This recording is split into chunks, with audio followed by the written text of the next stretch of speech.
Hi friends, welcome to Dharma academy. இந்த வீடியோவில் நம்ம பார்க்க போகிறது புறந்திணைகள். அதை பற்றி தான் பார்க்க போகிறோம். புறந்திணைகள் மொத்தம் 12 இருக்குது. ஓகேவா?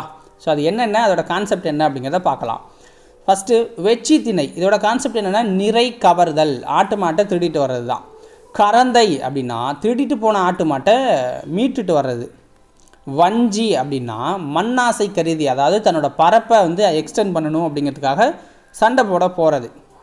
காஞ்சி திணையில் பார்த்தீங்க அப்படின்னா நாட்டை காக்க, அதாவது போர் பண்ணிட்டு வரவன்ட்ட நாட்டை காப்பாற்றுறதுக்காக அந்த சொந்த நாட்டுக்காரன் போராடுறது. நொச்சி திணையில் பார்த்தீங்கன்னா மதில் காத்தல், அப்படி போர் எடுத்துகிட்டு ஒருத்தன் வரான் அப்படின்னா நம்ம மதிலில் காக்கணும் அப்படிங்கிறது தான் நொச்சி திணையில் சொல்லப்பட்டிருக்கு.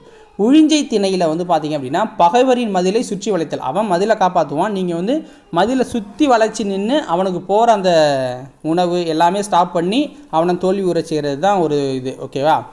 தும்பை திணை அப்படின்னா வலிமையை நிலைநாட்ட பகை நாட்டு வேந்தர்கள் போரிடுவது.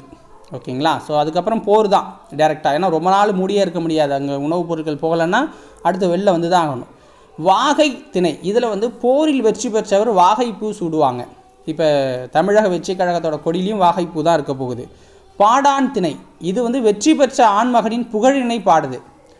பொதுவியல் திணை அப்படிங்கிறது வெஞ்சி முதல் பாடான் வரை உள்ள புரைத்திணைகளில் பொதுவானவற்றையும் அவற்றில் கூறப்படாதவற்றையும் சொல்கிறது தான் பொதுவியல் திணை. கைக்கிளை அப்படிங்கிறது ஒருதலை காமத்தை பற்றி சொல்லுது. பெருந்திணை அப்படிங்கிறது பொருந்தா காமத்தை பற்றி சொல்லுது. ஓகேவா? ஸோ இதோட இந்த கான்செப்டும் முடியுது. நெக்ஸ்ட் வீடியோவில் நெக்ஸ்ட் டாப்பிக்கை பார்க்கலாம். வீடியோ பிடிச்சிருந்தா ஒரு லைக்கை போட்டு விடுங்க. ஓகேவா? நன்றி.